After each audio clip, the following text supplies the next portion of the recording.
오늘 디모데전서 2장 1절부터 4절까지 말씀으로 모든 사람을 위해 기도하라, 모든 사람을 위해 기도하라, 이런 제목으로 말씀의 은혜를 나누고자 합니다. 신앙생활은 개인이 혼자 하는 것 같지만 사실은 공동체를 통하여 하는 것입니다. 그러므로 신앙생활을 잘 하려면 건강한 공동체 안에 소속이 되어 많은 지체와 더불어 기도와 말씀으로 성장하고 성숙해야 됩니다.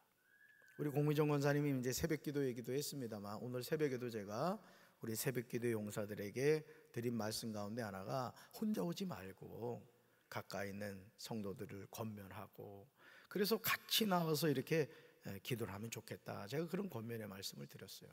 저는 우리 교회 새벽기도의 기도의 용사가 100명이 세워지기를 원합니다. 또 금요 성령기도에 200명의 기도 용사들이 세워지기를 원합니다. 하나님이 이루어 주실 줄로 믿습니다.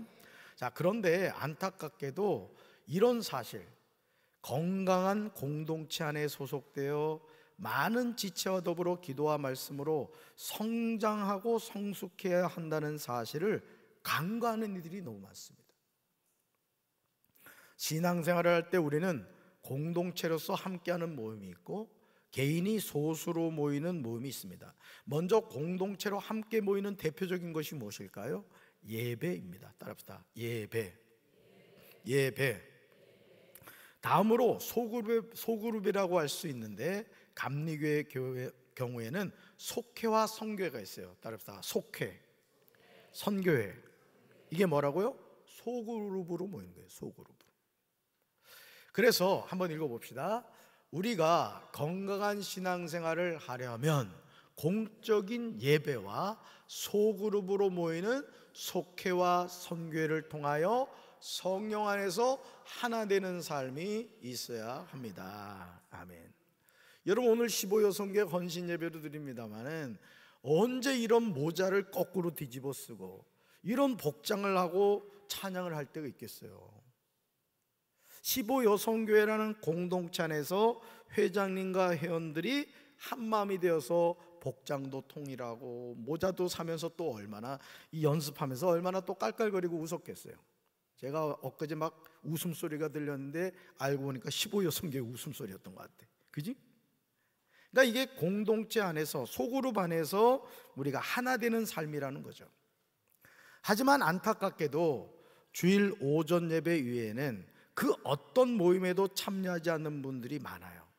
주일 저녁 예배, 수요 저녁 예배, 금요 성령 기도회, 새벽 기도회는 남의 일처럼 여깁니다.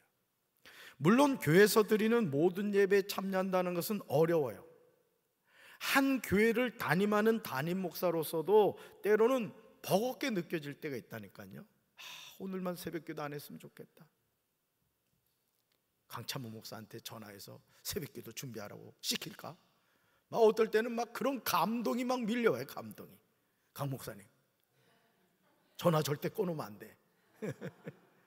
담임 목사인 저도 그렇다고요. 사실은 예배 생활이라는 것이 이게 보통 어려운 게 아닙니다. 새벽 기도의 용사, 또 금요 성령 기도의 용사, 주일 저녁 예배도 마찬가지예요. 사실 이 주일 저녁 예배를 드린다는 것도 쉽지 않아요. 담임 목사가 융통성이 없어서 말이지. 정신 먹고 잠깐 모여가지고 주일 오후 예배 드리면 얼마나 좋겠어, 민경주 집사님, 그지? 근데 굳이 7시 반에 모여가지고 말이야, 우리 교역자들도 아마 제가 오후 예배 드리자 그러면 저를 바라보는 눈빛이 달라질 거야. 그냥. 왜? 일찍 마치면 대전으로 일찍 갈 수 있잖아, 그지? 근데 저는 제가 이렇게 목회를 해보니까 우리가 어떤 부분에 있어서 자꾸 이렇게 내려놓고 타협하기 시작하잖아요. 여러분, 수면은 뭐 하고 싶고? 앉고 싶고, 앉으면 눕고 싶고, 누우면 자고 싶은 게 아니에요. 자빠져 자고 싶은 거지. 끝이 없는 겁니다. 그러니까 신앙생활을 함에 있어서 여러분들이 마음에 결단하지 않으면 우리는 자꾸 신앙적으로 퇴보하게 되는 거예요. 여러분, 우리가 신앙적인 관점에서 본다면 우리가 살아계신 하나님께 예배드린다는 것은 하나님의 자녀로서 가장 큰 특권이고 축복인 것을 알 수 있습니다. 요한복음 4장에서 예수님은 사마리아 여자와 우물가에서 이야기하세요. 이야기의 주제는 어디에서 예배드려야 하는 것이에요. 어디에서 예배를 드려야 되느냐. 사마리아 여자는 당시 세겜의 남쪽에 위치하는 그리심산에서 예배를 드리고 있다고 말합니다. 그러면서 유대인들은 예배할 곳이 예루살렘에 있다고 한다는 거예요. 자, 사마리아 사람들은 어디서 예배드리고? 그리심산에서. 유대인들은 예루살렘에서 예배를 드려야 된다는 거예요. 사마리아 여자의 말을 들으신 예수님이 그녀에게 하신 말씀이 무엇입니까? 같이 읽습니다. 예수께서 이르시되 여자여 내 말을 믿으라. 이 산에서도 말고 예루살렘에서도 말고 너희가 아버지께 예배할 때가 이르리라. 아멘. 예수님은 사마리아 여자에게 예배를 그리심산에서 드리느냐 예루살렘에서 드리느냐 하는 예배 장소가 중요한 것이 아니라 아버지께 예배드리는 것 자체가 중요함을 말씀하시는 거예요. 아버지는 자기에게 영과 진리로 예배하는 자를 찾고 계세요. 읽어볼까요? 우리는 하나님이 찾으시는 한 사람 예배자가 되어야 합니다. 아멘. 하나님이 찾으시는 한 사람이 누구라고요? 예배자란 말이에요. 예배자. 여러분, 우스갯소리 같지만 예배 드리는 게 지겨운 사람들은 천국 가는 거 한번 다시 생각해 봐야 됩니다. 왜냐하면 천국 가면 24시간 하나님께 예배를 드려요. 그러니까 잘 생각해야 돼. 예배 드리는 게 지겨운 사람은 천자보다는 지 쪽으로 가는 게 나아. 거기는 그냥 불감한데 돈도 안 내. 그냥 가만히 있을 틈이 없어. 너무 괴로워가지고 막. 그러니까 여러분, 우리가 하나님의 자녀로 산다는 것이 뭐냐? 하나님께 예배 드리는 거예요. 아멘이십니까? 스바냐 2장 11절에서 이렇게 말씀하시죠. 같이 읽습니다. 이방의 모든 해변 사람들이 각각 자기 처소에서 여호와께 경배하리라. 아멘. 예배를 어디에서 드리느냐보다 더욱 중요한 것은 각각 자기 처소에서 여호와께 경배하는 거예요. 이것이 참된 예배라는 것이죠. 그러므로 건강한 신앙생활을 하려면 가장 먼저 예배가 회복돼야 될 줄로 믿습니다. 그래서 사실은 이 목회를 하다 보면은 어떤 유혹에 빠지느냐면 예배를 등한시하고 예배 외적인 것을 자꾸 이렇게 강조하려고 할 때가 있어요. 그리고 그것을 융통성이 있다 이렇게 오해를 합니다. 여러분, 하나님의 자녀에게 있어서 가장 중요한 것은 뭐라고요? 예배입니다. 예배는 내려놓을 수 있는 게 아니에요. 그런데 어떤 행사를 한다거나 어떤 경우에 있어서 보면은 뭐 이렇게 얘기하죠. 말씀은 간단하게 전하겠습니다. 예배를 내려놓는 거예요. 그러니까 오늘 이런 것이 우리 삶에 너무너무 많죠. 코로나19를 통해서 한국교회가 무너진 게 뭐죠? 예배가 무너졌습니다. 새벽 기도회가 없어진 교회, 수요 저녁 예배가 없어진 교회, 금요 성령 기도회가 없어진 교회, 주일 저녁 예배가 없어진 교회, 예배가 무너진 교회가 너무 많아요. 그걸 다시 회복하려고 하니까 모이지를 않는 거예요. 모이지를 않아. 저는 우리 김영심 사모하고 우리 성도들을 제가 정말 칭찬하는 것 가운데 하나가 뭐냐면 우리 교회 성도들은 정말 예배를 잘 드려요. 안 믿는구나. 우리가 주일날 출석하는 인원에 비해서요, 이 수요 예배라든가 금요 성령 기도회, 주일 저녁 예배에 이 모이는 인원이요 정말 많은 거예요. 사실은 몇 천명 교회도 이렇게 저녁 예배에 모이진 않습니다. 너무너무 감사하죠. 저는 여러분 사랑합니다. 그래서 하나님이 여러분을 얼마나 기뻐하시겠어요. 할렐루야. 건강한 신앙생활을 하려면 가장 먼저 예배가 회복돼야 돼요. 건강한 예배는 공동체가 함께 모여드리는 예배란 말이에요. 예배는 중요한 요소가 있는데 바로 그것이 따라합시다. 기도와 말씀. 예배에서 아주 중요한 요소가 기도와 말씀이에요. 이것이 바로 회복이 돼야 돼요. 디모데전서 2장에서 바울은 영적인 아들 디모데에게 기도에 대한 가르침을 주고 있습니다. 신앙생활에서 기도는 영적인 힘이에요. 말씀 같이 읽습니다. 그러므로 내가 첫째로 권하노니 모든 사람을 위하여 간구와 기도와 도고와 감사를 하되. 아멘. 우리 공미정 원사가 이제 그 최종 검사를 받고 저한테 이제 전화를 해서 이제 목양실로 만났어요. 근데 종교인 식사 대접을 하겠다는 거예요. 우리가 주일 식사비로 나가는 게 60만 원입니다. 때로는 뭐 떡을 내시는 분들이 이런 경우에 뭐 100만 원을 내기도 하고 뭐 70만 원, 80만 원을 내기도 합니다만, 그래서 제가 공권사한테 그랬어요. 공권사님, 치료하느라 들어간 돈도 많을 텐데 무슨 밥이야. 건강한 것만 해도 고마워. 제가 이제 그런 얘기를 했는데, 그러니까 마음에 감동이 되셔가지고 여러분들이 식사 대접을 받은 거예요. 고맙다고 인사 안 했지? 늦었어도 지금이라도 좀 하셔. 정말 피 같은 돈입니다. 피 같은 돈. 하나님의 은혜가 너무 감사해서 식사 대접을 했던 거예요. 그러므로 내가 첫째로 권하노니 모든 사람을 위하여 간구와 기도와 도고와 감사를 하되, 바울은 기도에 대한 가르침을 하면서 그러므로 내가 첫째로 권하노니 이렇게 기록하고 있어요. 여기서 첫째로는 시간적인 우선보다는 중요성에 강조점을 두고 있는 거예요. 첫째, 둘째, 셋째가 아니라 이거는 너무너무 중요하다, 이런 뜻이라는 거죠. 바울이 첫 번째 중요한 상황으로 말하고 있는 것은 기도에 어떤 사람을 포함시킬 것인가에 대한 거예요. 예수님이 공생애를 통하여 제자들에게 강조하신 것이 많이 있지만 그 중에 으뜸이 있다면 그것은 기도하는 것이었어요. 예수님의 삶 자체가 기도하는 삶이었습니다.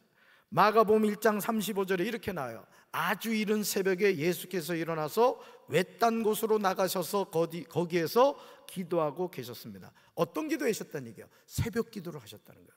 그래서 어떤 놈이 새벽 기도 만들었다고요? 이분이 만들었어요. 예수님이 기도의 본을 보여주셨어요. 여러분, 예수님의 삶에서 우리가 참 감동이 되는 것은 예수님은 말로만 하지 않으셨어요. 제자들을 향하여 기도하라 라고 말씀만 한 게 아니라 예수님 자신이 기도하는 삶을 사셨다고요. 우리도 예수님을 본받아야 될 줄로 믿습니다. 그런데 예수님의 기도는 아주 이른 새벽 기도만으로 끝이 아니었어요. 누가복음 5장 16절에서 예수님은 물러가사 한적한 곳에서 기도하셨어요. 그러니까 시간이 날 때마다 기도하셨다는 거죠. 누가복음 6장 12절에서 예수님은 기도하시러 산으로 가서 밤이 새도록 하나님께 기도하셨어요. 어떤 놈이 밤기도 만들어내냐? 그분이에요. 예수님이란 말이에요. 새벽 기도하셨고 철야 기도를 하신 거예요. 누가? 예수님이. 공생애를 통하여 예수님의 삶 자체가 항상 기도하는 삶이었습니다. 다메섹으로 가던 길에서 예수님을 만났던 바울도 자신의 사역을 통하여 기도의 중요성을 강조했고 바울 자신이 기도하는 삶을 살았어요. 그러므로 바울의 영적인 아들 디모데에게 내가 첫째로 권한다고 하면서 뭘 강조하고 있어요? 기도를 강조하고 있어요. 오늘 우리가 하나님의 자녀도 이 세상을 승리하는 방법이 뭐겠어요? 기도하는 거예요. 기도하는 거. 기도는 하나님의 도움을 구하는 거예요. 기도는 내 인생을 하나님께 맡기는 거예요. 따라합시다. 나는 된다. 우리 가정은 축복받았다. 우리 교회는 부흥한다. 우리나라는 좋은 나라다. 지금 여러분이 뭐 한 거예요? 기도하신 거란 말이에요. 기도. 아멘이십니까? 그렇다면 바울이 첫째로 권한다고 하면서 기도의 대상으로 제시하는 것은 무엇입니까? 바울은 모든 사람을 위하여 이렇게 대답하고 있어요. 모든 사람을 위하여. 여기서 모든 사람은 인종이나 국적이나 사회적 지위에 구별을 하지 않는다는 거예요. 그러면서 바울은 영적인 아들 디모데에게 4가지 종류의 기도에 대해서 제시하고 있음을 보게 됩니다. 첫째, 간구입니다. 따라합시다. 간구. 간구는 긴박한 상황에서 어떤 특별한 성취를 위한 탄원을 의미하는 거예요. 둘째, 따라합시다. 기도는 하나님을 향한 모든 경건한 아뢰을 뜻하는 거예요. 셋째, 따라합시다. 도고. 도고 온천을 말하는 게 아니고 도고라는 기도가 있어요. 이게 뭐냐? 다른 사람의 유익을 위해서 간구하는 중보 기도를 가리킨 거예요. 인터세션, 중보 기도. 그러니까 공미정 권사가 그 마지막 의사 선생님에게 깨끗하게 치료를 받았습니다라고 했을 때 마음에 어떤 감동이 왔다는 거예요. 담임 목사님과 우리 성도들이 나를 위하여 중보 기도해 준 것이 너무너무 감사했던 거예요. 그래서 내가 식사라도 한번 대접해야 되겠다, 이런 마음으로 여러분을 섬겼던 거예요. 넷째, 따릅시다. 감사. 감사는 과거에 베푸신 하나님의 은총에 대한 감사의 기도를 뜻하는 거예요. 이 네 가지 기도를 하라고 권면하고 있어요. 첫째 뭐고요? 간구. 두 번째 기도. 세 번째 도고. 네 번째 감사. 이 네 가지 기도가 있다는 거죠. 그렇다면 바울이 1절에서 말하는 모든 사람을 위하여 간구와 기도와 도고와 감사를 하는데 그 구체적인 대상은 누구일까요? 2절에서 바울은 이렇게 제시하고 있어요. 같이 읽습니다. 임금들과 높은 지에 있는 모든 사람을 위하여 하라. 이는 우리가 모든 경건과 단정함으로 고요하고 평안한 생활을 하려 함이라. 아멘. 바울은 기도의 대상으로 특별히 권세 있는 자들을 포함할 것을 전합니다. 권세 있는 자들. 그러므로 임금들과 높은 지에 있는 모든 사람을 위하여 뭐하라? 기도하라, 이렇게 요청해요. 왜냐하면 권세자를 위한 기도는 나라의 안녕과 사회 질서에 큰 영향을 미치기 때문이에요. 정부와 사회가 평안한 상태로 나갈 때 그리스도인들도 자신의 안정된 신앙생활을 영위해 나갈 수 있는 거예요. 정말 중요한 내용입니다. 우리가 대통령을 위하여, 위정자들을 위하여, 또 경제인들을 위하여, 우리 국민들을 위하여, 한국교회를 위하여, 조국 대한민국을 위하여 기도하는 것은 다른 게 아니에요. 우리나라가 안정이 돼야 된단 말이에요. 지금 네팔에서 젊은이들이 막 그냥 들고 일어나가지고 막 국회의사당이 불이 타고 말이죠. 정치인들이 헬기 그냥 그거 붙잡고 도망가고 지금 난리가 났단 말이죠. 여러분, 나라가 무법천지가 되면요, 그 나라에 사는 백성들도 혼란스러운 거예요. 저는 우리 사랑하는 성도 여러분들이 조국 대한민국을 위해서 기도하시기 바라요. 대통령을 위해 기도하셔야 된단 말이에요. 대통령이 어떤 생각을 가지고 어떤 정책을 하느냐에 따라서 우리나라의 미래가 결정되는 거란 말이에요. 대통령이 자기 인간적인 욕심이나 얻으려고 하면 되겠습니까? 백성을 위해서 살아야지. 오늘 낮 예배에도 말씀을 나눴지만 사회적인 약자를 생각하는 대통령이 돼야지. 우리 교회도 마찬가지입니다. 우리 교회도 우리끼리 잘 먹고 잘 살자 이러면 안 되는 거야. 왜 우리가 복음을 전해야 되느냐? 우리 주변에 아직도 생명의 복음을 몰라 지옥 가는 영혼들이 많기 때문에 그런 거예요. 할렐루야. 그러므로 모든 경건과 단정함으로 고요하고 평안한 생활을 하려면 그리스도인들은 통치자들을 위하여 하나님께 중보 기도를 해야 돼요. 나라가 없는 신앙생활은 있을 수가 없어요. 이놈의 나라 통 망해라, 그건 같이 죽겠다는 얘기예요. 그러면 안 돼요. 조국 대한민국의 안정을 위해서 기도해야 할 줄로 믿습니다. 한국 교회를 위해서 기도해야 될 줄로 믿습니다. 여러분, 강경에서 우리 교회만 부흥하고 우리 교회만 잘 되면 안 되는 거예요. 강경에 있는 모든 교회가 다시 새벽 기도가 회복이 되고 금요 성령 기도가 회복돼 가지고 말이죠, 여기저기서 주여 삼창이 막 소리가 나야 된단 말이에요. 소리가. 그래서 이 강경 지역이 성령이 역사하시는 거룩한 홀리시티가 돼야 된단 말이에요. 또 우리는 특히 모교회가 아니에요. 모교회가 본을 보여야 된다. 본을. 디모데전서 2장 3절에서 바울은 1절과 2절에 나오는 모든 내용을 행하여야 하는 중요한 이유가 무엇인가를 말하고 있어요. 같이 읽어봅니다. 이것은 우리 구주 하나님께서 보시기에 좋은 일이며 기쁘게 받으실 만한 일입니다. 아멘. 바울은 임금들과 높은 지에 있는 모든 사람을 위하여 기도하는 것이 살아계신 하나님 앞에 합당한 일임을 말하고 있어요. 모든 사람을 위한 선한 기도는 하나님 앞에 상달되며 그것은 하나님께서 기도에 흔쾌히 응답해 주세요. 사랑하는 성도 여러분, 오늘 우리가 전도해야 하는 이유가 무엇인지 아십니까? 우리는 우리 스스로 구원받을 사람과 구원받지 못할 사람을 나누려는 습성이 있어요. 편견을 가지고 저 사람은 아무리 복음을 전해도 예수 안 믿을 사람, 저 사람은 복음을 전하면 믿을 사람, 우리 스스로가 판단을 한다고. 근데 여러분, 저들이 목회 보니까요, 복음 전하면 금방 예수 믿을 것 같은 사람은 절대 안 믿더라고. 속으면 안 돼.